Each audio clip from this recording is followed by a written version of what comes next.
A strong magnitude 4.9 earthquake occurred in the North Pacific Ocean 159 kilometers, 99 miles from Russia in the evening of Tuesday, August 5, 2025 at 9:28 p.m. local time, GMT plus 11. The quake had a shallow depth of 35 kilometers, 22 miles, and was not felt, or at least not reported so. First to report, GFZ after 12 minutes.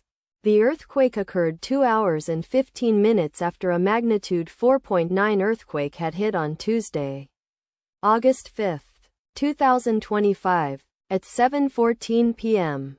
GMT plus 11 local time, in 66 kilometers, 41 miles, distance to the southwest. Data source from Volcano Discovery.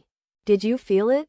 Let us pray. May the earthquake that occurred not affect our brothers and sisters there. May the earthquake not happen again. And may God protect everyone. Amen.